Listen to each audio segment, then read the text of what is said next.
What's up, guys? Thanks for tuning into the channel. This is Ryan Knows Tech with techinform.us, and I'm going to start going through some request videos that I got in the last video I made asking for requests. If you've got any more, feel free to send them to me, Ryan at techinform.us, the comments below, PM on YouTube.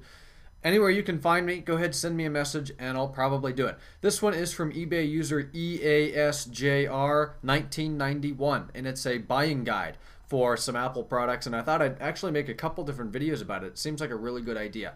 So I'm going to go ahead and go through, this is going to be the iPod Touch buying guide.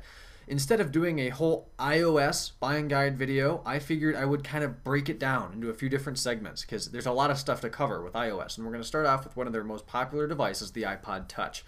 I had a first generation model, I had a second, I also had a third, and then I went to the iPhone. So I had the iPhone 4 and the iPod Touch first, second, and third generation device. So I feel like I know what I'm talking about with the iPod Touches.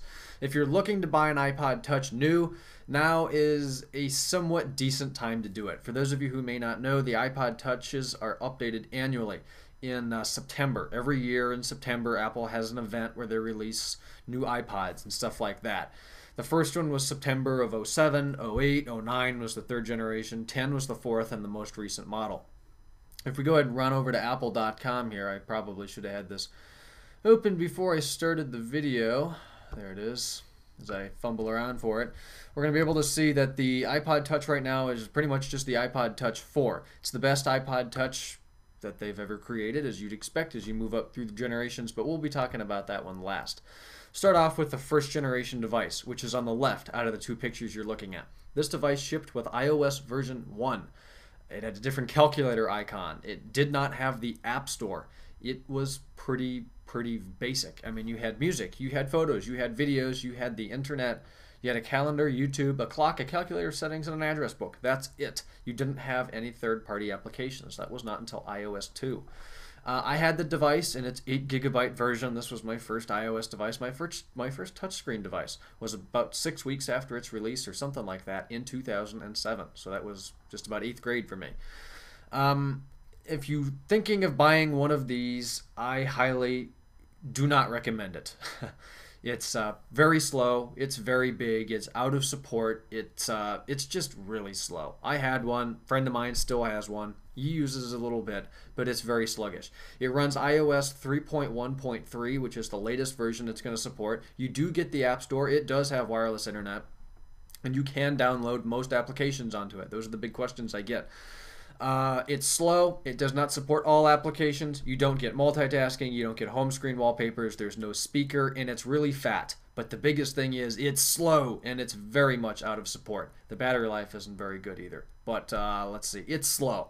So if you've got one, you know, you might as well hang on to it. It's not worth a whole lot online. I would just go out and buy a newer model to replace it, or if you find somebody that wants it, or will give you 30 or 50 bucks for it, you might as well just take it. They're not worth much anymore. Maybe in 50 years, but not right now.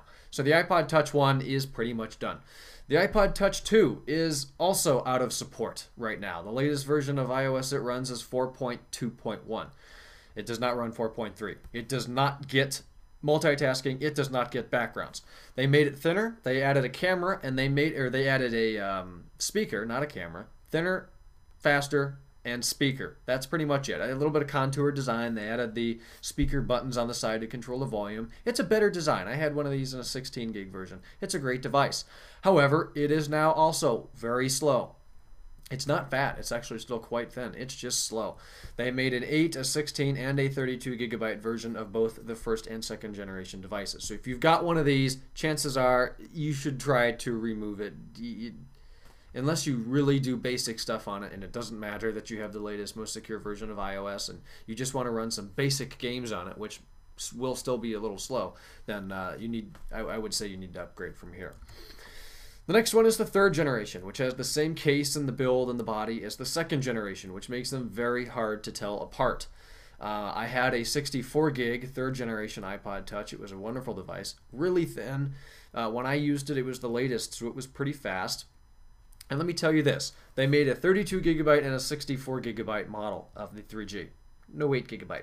I don't know why everybody thinks they made an 8 gig 3G version. They didn't. They sold one. It was the second generation. Just like with the iPhone. You can go out right now and get a 3GS. They always keep the previous model in its lowest version, 8 gigs. It's always been 8 gigs. When the iPhone 5 comes out, they'll have an iPhone 4. It'll probably be 8 or 16 gigs. And they'll just leave it there for people that don't want to spend a lot of money to buy. And that's fine. That's awesome that they can do that and help some of the people that maybe don't have as much money or just don't need the new big fancy product. So the 8 gig 3G is non-existent. I know this because it will not run iOS 4.0. You will not get multitasking. You will not get wallpapers unless you jailbreak. So don't do it, all right? It's not that hard. Then the 3G, the real 3G and 32 and 64 gigs is getting a little slow. It's the previous generation device based on what's out now. It's not bad. If you've got one, I would wait for the iPod Touch 5 in September of this year and just replace it with that. Battery life was okay. No camera. Same speaker. Same design as the second generation.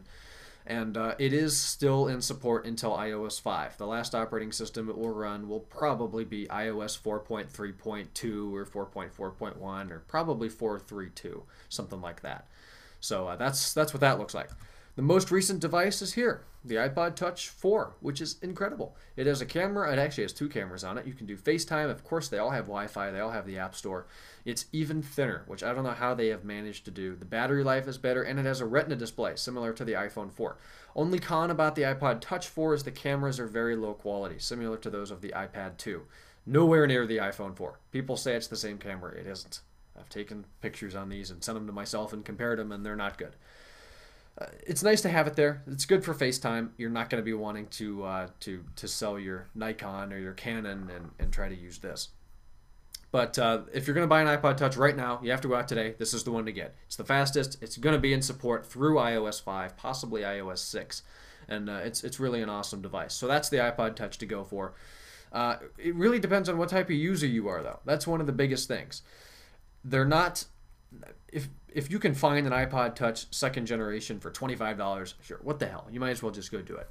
But if you're going to be paying much more than $50, go with the 3G. You're going to be spending more than $100, just cough up the extra money and go get an 8 gigabyte iPod Touch 4, which is available for, I believe, $199, actually $229. So your 8 gig iPod Touch is $229. You can get a 64 gig for about $400. So awesome devices. The iPod Touches are always classic and always are going to be great sellers for mostly kids that don't have cell phones yet, or people that have a different cell phone and don't want an iPhone, which is awesome too. So hope I helped you choose an iPod Touch to buy. Do not buy old, slow, outdated hardware unless it's ridiculously cheap and you're not looking to do anything super productive with it. You know, I've had people come to me and say, "Oh, I just bought this new iPod Touch. Why is it so slow?" What kind of iPod Touch is it? Oh, well, it's a 2007 8 gigabyte model. Well, no kidding. It's a 412 megahertz processor versus the gigahertz found in the iPod Touch 4. So, again, I hope you learned something. If not, well, go read a book and maybe you'll learn something else. Our website is techinform.us. I should say, if you have any questions about any of this, leave a comment down below. I'll get back to you pretty quick. Website, techinform.us, tons of technology content there. My Twitter is twitter.com/JamesRSchultz. And then Tuesday nights, we host a live web stream on ustream.tv/user/techinformus. Be sure to check that out. All those links are down below, and I'll talk to you guys in Thursday's video. Thanks again.